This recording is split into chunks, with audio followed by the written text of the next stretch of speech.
Hello जी। तो आज के चौथे वीडियो में हम एक छोटे से बैंक के बारे में बात कर लेते हैं। इसको हमने Q4 FY24 में भी फॉलो किया था, अभी भी देख लेते हैं इसमें क्या हुआ है। बैंक का नाम है डीसीबी बैंक, और अगर मैं बैंक की मार्केट कैप की बात करूं तो 4000 करोड़ के आसपास का मार्केट कैप है। उन्होंने पहले इनकी गाइडेंस के बारे में भी बात कर लेते हैं। इन्होंने बहुत सारे गाइडेंस के नंबर दे रखे हैं, उसके बाद हम रिजल्ट एनालाइज करेंगे क्या सब कुछ गाइडेंस के हिसाब से हुआ है या कुछ खराब हुआ है चीजें। अगर मैं इनकी गाइडेंस की बात करूं तो इन्होंने अपनी बैलेंस शीट को डबल करने की गाइडेंस दी है नेक्स्ट 3 to 4 ईयर्स में। तो 3 to 4 ईयर्स में डबल करने की बात करिए, और ये कहा है कि हाँ, हम लंबे समय तक करते ही रह सकते हैं, करते ही रह सकते हैं। तो इसका मतलब क्या हुआ, 3 to 4 ईयर्स में डबल का मतलब हो गया 18 to 24% का रिटर्न। वही हम रूल ऑफ 72 लगाएंगे, और 4 साल में डबल करेंगे तो हमें मिलेगा 18% की ग्रोथ। अगर 3 साल में डबल करेंगे तो हमें मिलेगी 24% की ग्रोथ, है ना। एक चीज हमारे एक चीज हमारी क्लियर हो गई। अगर हम दूसरी बात करें, तो इन्होंने बोला था कि ये जो हमारी ग्रोथ आएगी हमारे mortgage segment, MSME segment, gold loan segment और को लेंडिंग सेगमेंट में से आएगी। इनको अगर इसमें और अगर हम आगे बढ़े तो इन्होंने निम्स का भी गाइडेंस दिया हुआ है। निम्स का इन्होंने गाइडेंस दिया है 3.65% से लेके 3.75% के आसपास में। एसेट क्वालिटी का इन्होंने गाइडेंस दिया है 2.5% का से नीचे तो ये आएंगे अपना ग्रॉस एनपीए नंबर, और अपना जो नेट एनपीए नंबर है उसको 1% से नीचे ले आएंगे। आरओए को अबव 1% ले जाएंगे इन द नियर टर्म, और अपनी आरओई को ले जाएंगे 14% के आसपास इन द नियर टर्म। तो अब हमने सारी की सारी गाइडेंस समझ ली कि क्या क्या इन्होंने गाइडेंस दिया है, और अब हम रिजल्ट एनालाइज करने की कोशिश करते हैं क्या सब कुछ गाइडेंस के हिसाब से चला है या कुछ खराब भी हुआ है। तो अगर हम लोन बुक ग्रोथ देखें तो लोन बुक ग्रोथ आया 19% ऑन वाई वाई लेवल। तो ये नीचे वाले लेवल पे जो 18% के आसपास का लेवल था, तो वहां वहां वहां के आसपास है। मतलब 4 साल में लोन बुक डबल होने की बात हो रही है। डिपॉजिट डिपॉजिट ग्रोथ है हमारा 20.2% के आसपास का। तो यहाँ ये चीज अच्छी है इस बैंक में कि डिपॉजिट ग्रोथ हमारी लगातार आ रही है। जब डिपॉजिट ग्रोथ आपकी लोन बुक ग्रोथ से ज्यादा होती है तो आपको लोन बुक को बहुत लंबे समय तक एक सस्टेन्ड पेस पे ग्रो करने में दिक्कत नहीं होती। वहीं अगर आपकी जो लोन बुक ग्रोथ है वो बहुत ज्यादा है आपकी डिपॉजिट ग्रोथ रेट से, तो आपकी धीरे धीरे loan book growth slow down हो जाती है। जैसे अभी हमने Q1 FY25 में हमने एक्सिस बैंक के साथ केस देखा। एक्सिस बैंक का जो डिपॉजिट ग्रोथ था वो 13% के आसपास ही था। इस वजह से उसने ओवरऑल लोन बुक की पेस को नीचे लिया है। तो जब आपकी लोन बुक की ग्रोथ रेट बराबर हो डिपॉजिट की ग्रोथ रेट से, या डिपॉजिट की ग्रोथ रेट ज्यादा हो लोन बुक की ग्रोथ रेट से, तो उस रेट ऑफ ग्रोथ को आप सस्टेन कर सकते हो over a very long period of time. ये बात कर रहे हैं हम लोन बुक ग्रोथ की। तो ये हमने समझ लिया। अगर मैं बात करूं तो लोन बुक का साइज कितना हो गया है। लोन बुक का साइज हो गया 42,000 करोड़ के आसपास का लोन बुक साइज हो गया है, और इनका पैट पड़ा 3.5% से on a Y Y level. इनकी थोड़ा सा ये सेगमेंटेशन समझ लेते हैं कि ये कहाँ जाके लोन कहाँ देते हैं। अगर हम बात करें तो ये लोन देते हैं Tier 2 to Tier 6 सिटीज में, मतलब एकदम टॉप क्रीम क्वालिटी को तो केटर करने की कोशिश ही नहीं कर रहे, थोड़ा सा गांव वाले सेगमेंट में जाने की कोशिश कर रहे हैं। तो इसीलिए Tier 2 से Tier 6 सिटीज में जाके फोकस करने की कोशिश कर रहे हैं, और इसीलिए इनका ज्यादा फोकस है एमएसएमई और रिटेल की तरफ। इनका एक एक कॉर्पोरेट बुक भी पहले हुआ करती थी, उसको धीरे धीरे खत्म कर रहे हैं, धीरे धीरे फेज आउट कर रहे हैं। और जो अब बची हुई कॉर्पोरेट बुक है उसको बहुत तेजी से ग्रो करने की कोशिश भी नहीं कर रहे। एक तो यहाँ पर समस्या ये है कि बड़े कॉर्पोरेट को तो ये पैसा दे ही नहीं सकते, क्योंकि बड़े कॉर्पोरेट पे तो आपको कोई मतलब यील्ड ही नहीं मिलेगा। कि आप ऐसे समझो आपको कुछ स्प्रेड ही नहीं मिलेगा, निम्स आपके इफेक्ट हो जाएंगे। आप ऐसा समझो आपकी कॉस्ट ऑफ फंड्स है आपके करीबन 7-8% के आसपास में। और वहीं अगर आप बड़े बड़े कॉर्पोरेट के पास जाओगे तो बड़ा कॉर्पोरेट आपको बोलेगा कि मैं आपसे 12-15% पे पैसा क्यों लूं, मेरी इतनी अच्छी क्रेडिट हिस्ट्री है, मेरी इतनी अच्छी क्रेडिबिलिटी है, आप मेरे को तो 5-6% पे लोन। तो 5-6% पे लोन इनके लिए सेंस ही नहीं बनता बड़े कॉर्पोरेट के पास जाने का। तो ये डील भी जो अभी भी डील कर रहा है वो medium to small level corporate में डील कर रहा है, और धीरे धीरे उसको फेज आउट करने की कोशिश कर रहा है। कोई बहुत ज्यादा फोकस इन्होंने अपनी कॉर्पोरेट बुक पे दिखाया ही नहीं। सारा का सारा फोकस है रिटेल और एमएसएमई बुक पे। अगर मैं और हम आगे चल के बात करें तो इनकी इनकी जो सबसे अच्छी चीज अभी तक में ये है कि इनका पहले जो हेड काउंट था वो उतने पेस पे नहीं बढ़ रहा था। अब हेड काउंट एडिशन बढ़ गया। हेड काउंट क्या मतलब हुआ कि आपने ज्यादा मैन पावर आप उठा रहे हो। अब ये हमें देखना पड़ेगा कि मैन पावर कहाँ कहाँ यूटिलाइज होगी। ये हमें कौन कॉल में चीज पता चलेगी। तो ये हमें मैनेजमेंट से पूछना पड़ेगा कि ये जो आप हेड काउंट कर रहे हो, हेड काउंट बढ़ा रहे हो, ये कौन से डिवीजन में बढ़ा रहे हो। क्या ये कलेक्शन के डिवीजन में बढ़ रहा है। अगर ये कलेक्शन के डिवीजन में बढ़ रहा है तो ये बिल्कुल भी अच्छी चीज नहीं है। क्या आपका ज्यादा फोकस जा रहा है अपने कलेक्शंस में, मतलब आपके पास पैसा वापस नहीं आ रहा और उसके पीछे आप ज्यादा एफर्ट मार रहे हो। अब आप ज्यादा एफर्ट मार रहे हो तो आपकी क्या होगी, कलेक्शन एफिशिएंसी के चक्कर में कलेक्शन एफिशिएंसी के चक्कर में आपकी लोन बुक ग्रोथ नीचे आ जाएगी। तो ये हमें देखना पड़ेगा, बस मगर हेड काउंट बढ़ रहा है, ये एक अच्छी चीज है अगर मोटा मोटी देखने जाए तो। उसमें फिर हमें डिटेल में देखना पड़ेगा कि हेड काउंट कौन से सेगमेंट में बढ़ रहा है। क्या जैसे आप रिटेल और एमएसएमई में फोकस करना चाह रहे हो, तो क्या उस सेक्टर में हेड काउंट बढ़ रहा है? अगर उस सेक्टर में हेड काउंट बढ़ रहा है तो कोई भी बिल्कुल भी दिक्कत नहीं है, चाहे हेड काउंट के लिए हमें पैसा आज ही देना पड़ता है और वो रिटर्न बाद में आता है, बट इसमें बिल्कुल भी कोई दिक्कत वाली बात नहीं है, ये बहुत ही अच्छी बात है। अगर मैं ब्रांच ब्रांच एक्सपेंशन की बात करूं तो इन्होंने इस क्वार्टर में 3 ब्रांचेस ऐड करी और अब इनकी टोटल ब्रांचेस हो गई हैं 445।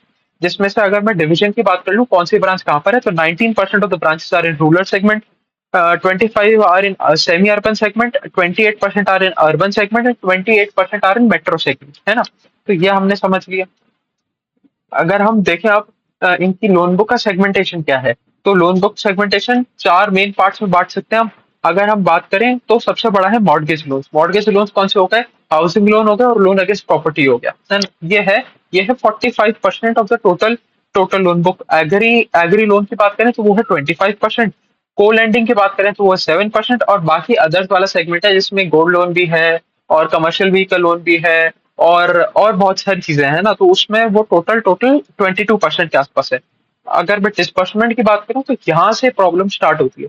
हमने देखा लोन बुक ग्रोथ तो आ गया 18-19% के आसपास, बट डिस्बर्समेंट ग्रोथ कम था, क्वार्टर ऑन क्वार्टर लेवल पे भी और वाईओवाई लेवल पे भी। अगर मैं बात करूं 2.3% डिप किया डिस्बर्समेंट वाईओवाई लेवल पे और 20% डाउन था क्वार्टर ऑन क्वार्टर लेवल पे। चलो हम आवाज की तरह इसका भी ये मान सकते हैं कि इनका जनरली Q1 खराब रहता है, बट वाई वाई तो हमें इंप्रूवमेंट देखने को मिलना चाहिए था। पिछले Q1 से तो एटलीस्ट आपको ज्यादा रेट पे डिस्पर्स करना चाहिए था लोन, बट यहाँ पर तो पिछले Q1 से ज्यादा रेट पे भी लोन डिस्पर्सल हुआ नहीं है। तो ये एक बहुत बुरी चीज है और एक कंसर्निंग चीज है कि आपका डिस्पर्समेंट रेट नीचे आता जा रहा है। आपने पिछले Q1 के हिसाब से भी डिस्पर्समेंट कम किया और Q4 के हिसाब से तो बहुत ही कम किया, बट Q4 को तो आप एक सीजनैलिटी इफेक्ट मान सकते हो कि भाई आपको Q1 थोड़ा सा जनरली जनरली खराब रहता है। अगर हम अब आगे बात करें कासा डिपॉजिट की, तो कासा डिपॉजिट जैसे हम देख रहे हैं कि हर कंपनी में थोड़ा थोड़ा नीचे जा रहा है, बट यहाँ पर अब हमें स्टेबिलिटी देखने को मिली है। तो 1 बेसिस पॉइंट का डिप आया ओवरऑल कासा में क्वार्टर ऑन क्वार्टर लेवल पे, तो कोई बहुत मेजर इंपैक्ट पड़ा नहीं, बट अभी भी वही है कि कासा नीचे आया हुआ है। कासा बुक का परसेंटेज 25% के आसपास का ही है, वो नीचे आया हुआ है। वो अभी एक्सपैंड जब करेगा तब इनको और थोड़ी सी मदद मिलेगी क्योंकि इनके कॉस्ट ऑफ फंड्स नीचे जाएंगे। एसेट क्वालिटी की अगर बात कर लें तो एसेट क्वालिटी यहाँ पर स्लाइटली डिटेरियोरेट करी और क्वार्टर ऑन क्वार्टर और वाई वाई लेवल दोनों पे। अगर मैं ग्रॉस एनपीए नंबर की बात करूं तो ग्रॉस एनपीए नंबर है अभी 3.33% पे और नेट एनपीए नंबर है 1.18% पे, है ना, जो कि डिग्रेड किया 10 Bips and 7 Bips on Q-on-Q level. तो मतलब पिछले पिछले क्वार्टर में जो ग्रॉस एनपीए नंबर था वो था 3.23% के आसपास का, और जो नेट एनपीए नंबर था वो था 1.11% के आसपास का। तो 1.11 से गिर गया वो 1.18 पे, और ग्रॉस एनपीए गिर गया 1.23 से 1.33 पे। तो यहाँ पर खराब हुआ है। अब इसको हमें आवाज की तरह नहीं लेना। आवाज की एसेट क्वालिटी एकदम प्रिस्टीन थी, एकदम प्रिस्टीन एसेट क्वालिटी, वहां पर कोई दिक्कत वाली बात ही नहीं थी। तो वहां पर अगर थोड़ा सा हमें जंप देखने को मिला तो मतलब वो भी बहुत स्लाइट सा जंप था, उसमें हमें बिल्कुल कोई दिक्कत वाली बात ही नहीं। बट यहाँ पर ऐसा नहीं है, यहाँ पर एसेट क्वालिटी कोई बहुत अच्छी नहीं है। यहाँ पर अभी भी देखोगे तो ग्रॉस एनपी नंबर 3.23% के आसपास का है, तो ये तो कहीं से भी मतलब एकदम प्रिस्टीन क्वालिटी नहीं है। अब यहाँ पर थोड़ी सी खराब एसेट क्वालिटी पे अगर आपका नंबर और खराब हो जाता है तो वो दिक्कत वाला साइन है। यहाँ पर हमें स्लाइट अपटिक को भी थोड़ा कॉशन से लेना पड़ेगा और इसके बारे में मैनेजमेंट से बात करनी पड़ेगी कि भैया ये क्या एक सीजनैलिटी इफेक्ट है, कि जैसे बहुत सारी कंपनी में क्या होता है जब ये अपनी एग्री लोन्स देते हैं तो agree loans generally generally Q1 में थोड़े से खराब हो जाते हैं, बट उनमें बाद में रिकवरीज आ जाती है, Q2 में वापस नॉर्मलाइज हो जाती है सारी चीजें। बट जनरली Q1 थोड़ा सा खराब जाता है एग्री लोन के सेक्टर की बात करें। हमने यही चेंज सेम चीज साउथ इंडियन बैंक में भी देखी थी, सेम चीज हुई थी। तो ये हमें मैनेजमेंट से बात करके पता लगाना पड़ेगा कि भैया ये किस किस वजह से हुआ, किस वजह से हुआ। क्या ये सीजनैलिटी का इफेक्ट है कि आपकी स्लिपेजेस थोड़ी सी बड़ी, आपकी ग्रॉस एनपीए नेट एनपीए थोड़े से बड़े, आपकी डीपीटी बकेट्स थोड़ी सी बड़ी, ये सिर्फ इस वजह से है, या फिर कोई और बड़ी दिक्कत तो नहीं है कई बैंक में। अगर कलेक्शन एफिशिएंसीज की बात करें तो कलेक्शन एफिशिएंसीज बढ़ी हैं, quarter on quarter and Y Y level दोनों तरफ से बढ़ी। अगर मैं कलेक्शन एफिशिएंसी की बात करूं तो जो हमारा लैप है लोन अगेंस्ट प्रॉपर्टी, ये सारे बिजनेस लोन्स हैं, इनकी बात करूं तो यहाँ पर 98.9% की कलेक्शन एफिशिएंसी है। होम लोन की बात करें तो यहाँ पर भी 98.9% की कलेक्शन एफिशिएंसी है। कमर्शियल व्हीकल की बात करें तो 96.5% की कलेक्शन एफिशिएंसी है। और इनके बाकी सारे सेगमेंट्स में भी कलेक्शन एफिशिएंसी ठीक रहेगी। वहां पर कोई डिग्रेडेशन देखने को नहीं मिला है। बट वही बात है कि हमारी डिस्बर्समेंट ग्रोथ कम हुई, हमारा अब जो स्लिपेजेस है वो बढ़ गया, हमारा मतलब कोई बहुत अच्छा gross NPA net NPA asset quality नहीं थी, वो थोड़ी सी और खराब हो गई, वो थोड़ी सी और खराब हो गई। तो वहां हमें थोड़ा सा ध्यान रखने की जरूरत है। अगर कॉस्ट ऑफ फंड्स की बात करें तो बाकी सारे बैंक की तरह इनके कॉस्ट ऑफ फंड्स भी लगातार ऊपर ही जा रहे हैं, और इनके थोड़ा सा यील्ड भी डिप की, यील्ड डिप किया, कॉस्ट ऑफ फंड्स ऊपर गया, तो क्या हुआ, आपका नेट इंटरेस्ट मार्जिन में कॉन्ट्रैक्शन आ गया, निम्स में आपका कॉन्ट्रैक्शन आ गया। अगर मैं निम्स में कॉन्ट्रैक्शन की बात करूं तो निम्स में कॉन्ट्रैक्शन आने के बाद वो रह गए सिर्फ 3.39% के। इन्होंने क्या गाइडेंस दिया था, 3 पॉइंट, अच्छा एक इससे पहले हम वो भी देख लेते हैं। हाँ, इन्होंने एसेट क्वालिटी का क्या गाइडेंस दिया था, 2.5% से हम नीचे ले आएंगे ग्रॉस एनपीए को, और 1% से नीचे ले आएंगे हम नेट एनपीए को। ये दोनों ही चीज नहीं, दोनों मतलब डायरेक्शन ही गलत हो गया। आपका net NPA gross NPA number नीचे जाना चाहिए था, ये ऊपर जा रहा है। तो ये एक समस्या वाला पॉइंट है। अब ये हमें देखना पड़ेगा क्या ये नेक्स्ट क्वार्टर में सुधर जाएगा, क्योंकि जैसा हमने वो लॉजिक लगाया था, साउथ इंडियन बैंक के मैनेजमेंट ने बोला था कि ये हमारा एक एक सीजनल इफेक्ट है कि Q1 में हमारे जनरली स्लिपेजेस ज्यादा रहते हैं। तो क्या इनका भी वही सीजनल इफेक्ट है या और कोई फैक्टर है? अगर और कोई फैक्टर है, इसका मतलब हमारे हमने जो गाइडेंस दिया था मैनेजमेंट में, मैनेजमेंट उस गाइडेंस से उल्टा चल रहा है, उल्टा चल रहा है अभी तो। Gross NPA net NPA number नीचे आना चाहिए था, ये उल्टा जा रहा है।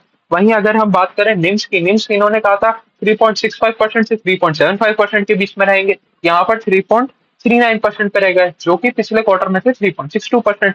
तो ये इसका भी ट्रेंड उल्टा गया। अगर बात करें आरओए की, तो आरओए 1.02%, जो पिछले क्वार्टर में था, पिछले क्वार्टर में 1.02% था, वहां से गिर के 0.82% पे आ गया। तो इन्होंने कहा था नियर टर्म में हम अपना आरओए 1% कर देंगे, यहाँ पर भी ट्रेंड उल्टा चल गया। तो ये इनका आरओए भी 1.2% से गिर के, सॉरी 1.02% से गिर के 0.82% पे आ गया।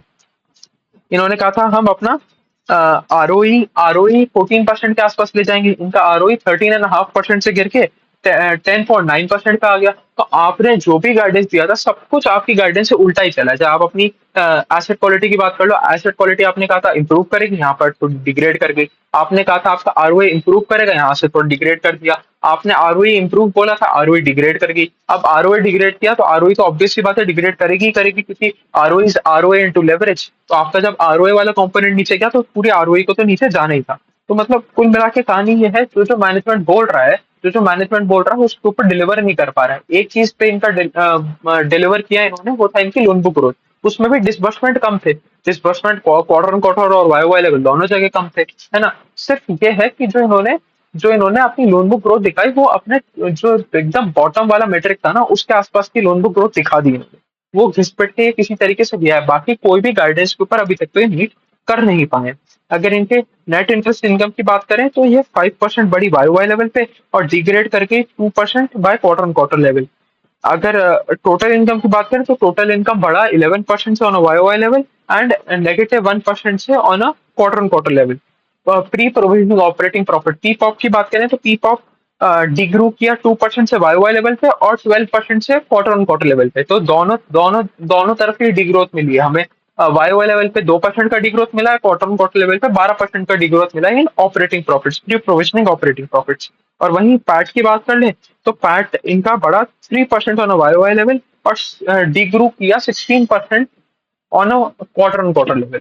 तो ठीक है भाई, अब आप क्वार्टर ऑन क्वार्टर लेवल पे तो आप बहुत ज्यादा फिक्सेट होके ज्यादा दिमाग खपाओ मत, क्योंकि इनका जनरली Q1 वीक रहता है, तो Q4 की कंपैरिजन में तो Q1 के नंबर्स थोड़े से खराब ही लगेंगे। बट आपने वाई वाई लेवल पे भी कुछ नहीं उखाड़ा। आपने सारे जो भी गाइडेंस दिया था, कोई भी गाइडेंस आपका ट्रेजेक्टरी ठीक नहीं है। गाइडेंस अचीव होना और ट्रेजेक्टरी ठीक होना, मतलब आपका जरूरी नहीं है कि आपको इसी क्वार्टर में आपने आपको सारी गाइडेंस अचीव करनी थी। बट आपकी ट्रेजेक्टरी तो सही होनी चाहिए थी, आपका ट्रेंड तो सही होना चाहिए था, आपका क्रॉस एनपीए नंबर नीचे जाना चाहिए था, आपकी जो लोन बुक ग्रोथ है वो और ऊपर की तरफ जानी चाहिए थी। अगर मैं लास्ट याद करूं तो Q4 में भी इनकी 18-19% के आसपास की ग्रोथ थी। तो इसको आपको ऊपर ले जाके जो अपना ऊपर वाला टारगेट दिया था 24% का, उसके आसपास लेके जाना चाहिए था। आपका ग्रॉस एनपीए नंबर नीचे आना चाहिए था, आपके जो स्लिपेजेस थे वो नहीं बढ़ने चाहिए थे, है ना। तो ये सारी चीजें होनी चाहिए थी। आपका आरओए नंबर 1% के ऊपर जाना चाहिए था, आपका आरओई नंबर 14% के ऊपर जाना चाहिए था। बट इनमें से कुछ भी नहीं हुआ, तो मतलब बिल्कुल थकेला बैंक है, कुछ कुछ भी नहीं हो रहा है, कुछ भी नहीं हो रहा है। और एक और चीज, जिस बैंक का आरओए 1% बनाने में उसको दिक्कत आ रही हो, तो उसमें इन्वेस्ट करके आप कैसे पैसा बना लोगे जब बैंक ही पैसा नहीं बना पा रहा। तो चलिए ठीक है, अभी के लिए इतना ही रखते हैं। Thank you.